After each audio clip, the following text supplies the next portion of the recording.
ദേവാസുരന്മാർ തമ്മിലുള്ള യുദ്ധത്തിൽ ദേവന്മാർ പലപ്പോഴും വിജയിക്കുന്ന സമയത്തൊക്കെ അസുരന്മാരെ നിഗ്രഹിച്ചിട്ടാണ് വിജയം നേടുന്നത്. പക്ഷേ ഈ സമയത്തൊക്കെ ശുക്രാചാര്യർ, അസുര ഗുരുവായ ശുക്രാചാര്യർക്ക് മൃതസഞ്ജീവനി എന്നൊരു മന്ത്രം അറിയാം. ഈ മൃതസഞ്ജീവനി മന്ത്രം ഉപയോഗിച്ചുകൊണ്ട് അസുരന്മാരെന്ത് ചെയ്യും? വീണ്ടും ജനിപ്പിക്കും. അതോടുകൂടി ദേവന്മാർ പിന്നെയും വന്ന് ഇവരെ വധിക്കേണ്ടി വരും, വീണ്ടും ജനിപ്പിക്കും.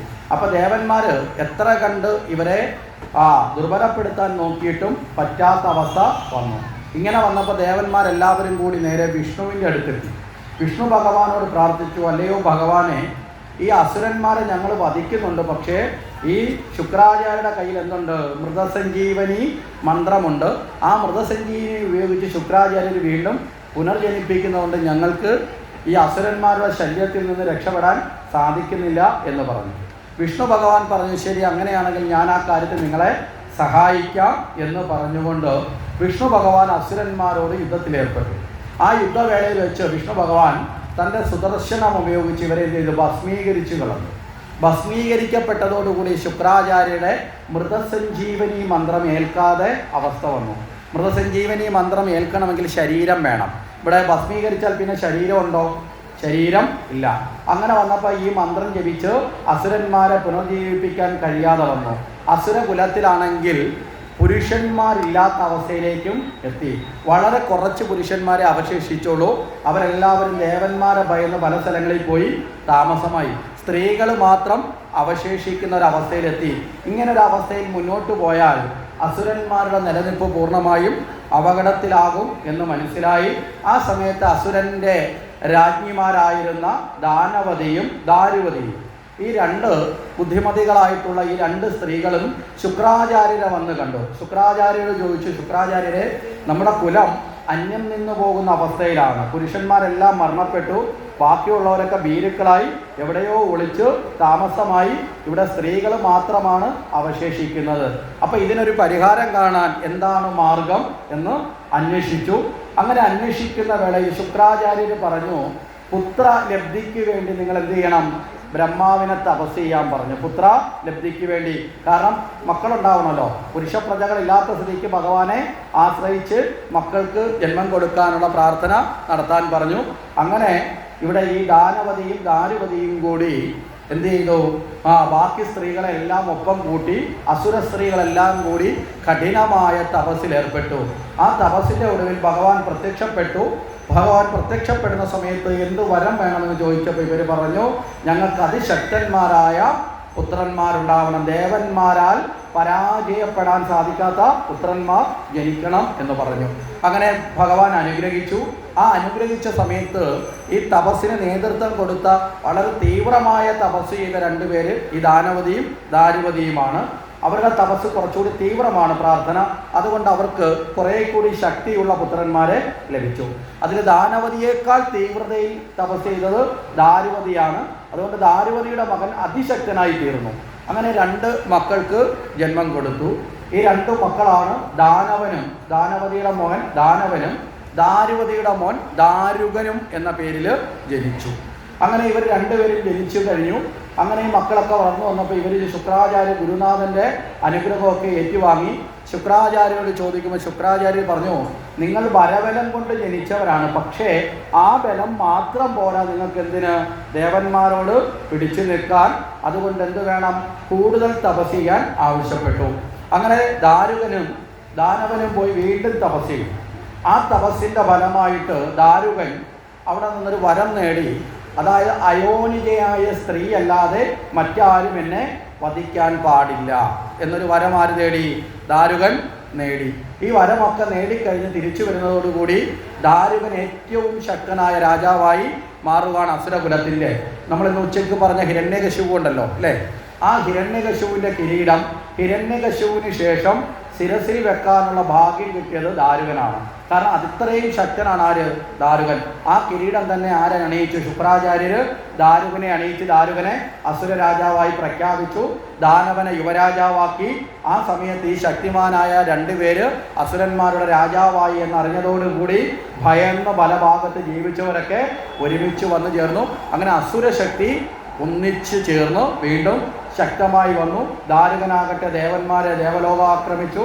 മറ്റുള്ള ലോകങ്ങളൊക്കെ കയ്യിലേക്ക് ആക്രമിച്ച് കീഴ്പ്പെടുത്തി അതിശക്തമായി മുന്നോട്ട് പോകുന്ന സമയത്ത് അസുര ശില്പിയായ മയൻ എന്ന് പറയുന്ന മയൻ അദ്ദേഹം ഒരു വലിയ കോട്ട ദാരുകന് നിർമ്മിച്ചു കൊടുത്തു.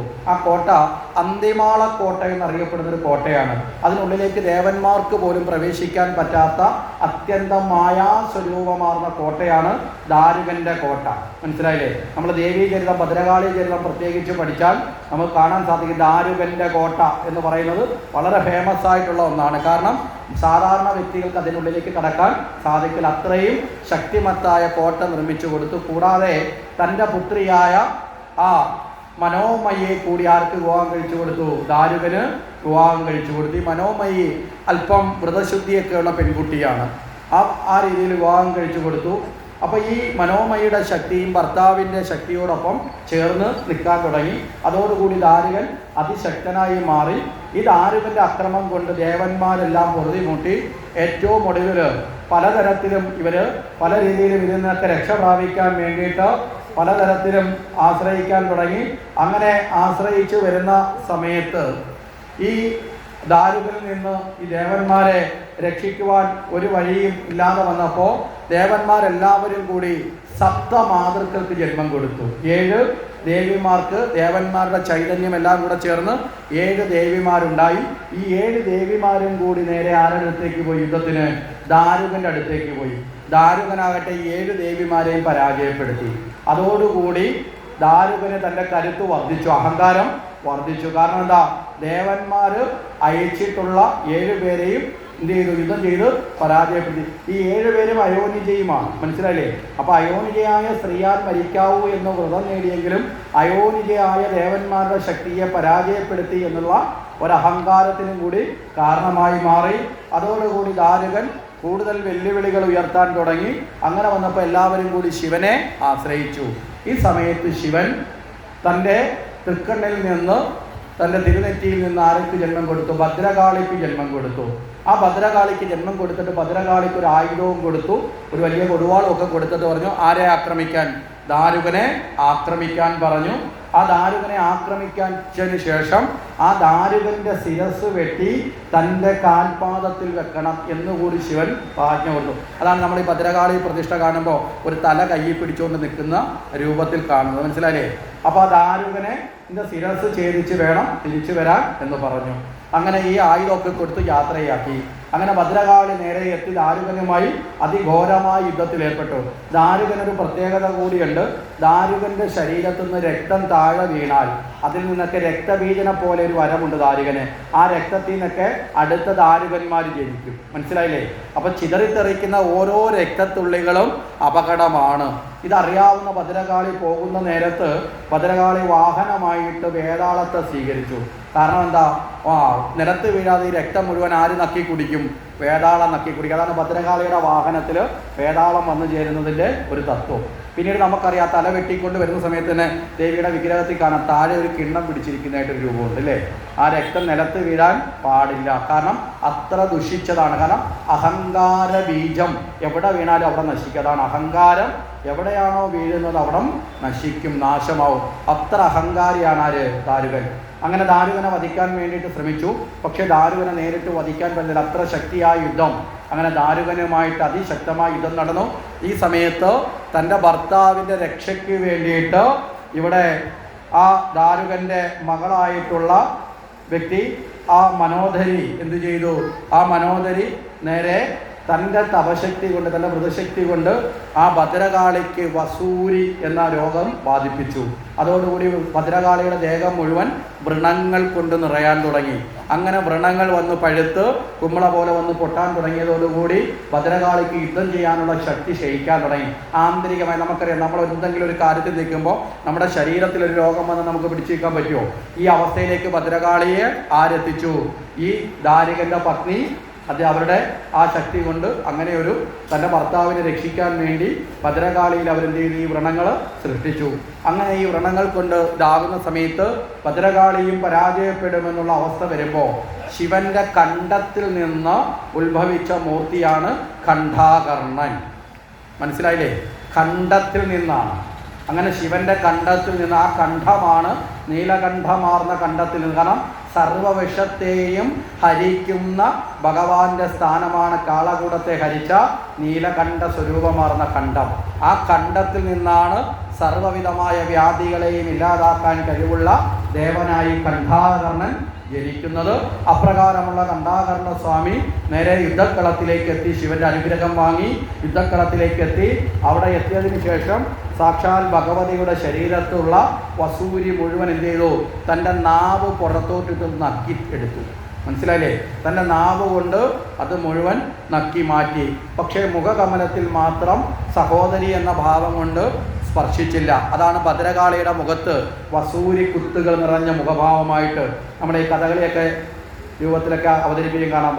ഈ ഭദ്രകാളിയുടെ വേഷം കെട്ടുമ്പോൾ ഇവിടെയൊക്കെ ഇങ്ങനെ കുത്തുകളിടും, വസൂരി കുത്തുകൾ. കാരണം ഒരുപാട് കറുത്ത പാടുകൾ മുഖത്ത് മാത്രം ഒഴിച്ച് ബാക്കി എല്ലായിടത്തു നിന്നും ഇതിനെ പൂർണ്ണമായിട്ട് ആര് ഹനിച്ചു? കണ്ഠാകർണൻ ഹനിച്ചു.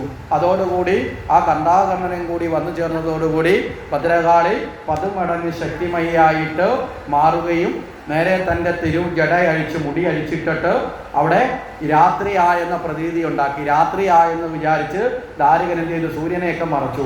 ദാരികൻ എന്ത് ചെയ്തു? രാത്രിയായെന്ന് വിചാരിച്ച് മായ കാട്ടി രക്ഷപ്പെടാൻ വേണ്ടി ദാരികൻ ഒളിച്ചിരുന്ന സ്ഥലത്തുനിന്ന് പുറത്തേക്ക് വന്നു. ആ പുറത്ത് വന്ന സമയത്ത് ആ മുടി വാരി കെട്ടുന്നതോടുകൂടി സൂര്യൻ്റെ പ്രഭയിൽ ഓടുന്ന ദാരുകനെ ആര് പിടിച്ചു? ഭദ്രകാളി പിടിച്ചു. നേരെ ഭദ്രകാളി ദാരുകൻ്റെ ശിരസ് അറുത്തെടുത്ത് ആ ശിരസ്സുമായി നേരെ ശിവന്റെ മുന്നിലെത്തി സമർപ്പിച്ചു. അങ്ങനെ ശിവന്റെ പാദങ്ങളിലേക്ക് ഭദ്രകാളിയും കണ്ഠാകർണ സ്വാമിയും നമസ്കരിച്ചുകൊണ്ട് ഭദ്രകാളി ശക്തിയുടെ പ്രതീകമായും കണ്ഠാകർണൻ സർവ്വ ദുഃഖ ദുരിതങ്ങളെ ഇല്ലാതാക്കുന്ന ദേവനായും സജ്ജന പാലകനായും മാറി. ഇതാണ് കണ്ഠാകർണൻ എന്ന ദേവന്റെ ഉത്ഭവ തത്വം. ഇനി ചോദിച്ചാൽ എവിടെ നിന്നാണെന്ന് അറിയാമല്ലോ അല്ലേ? എപ്പോൾ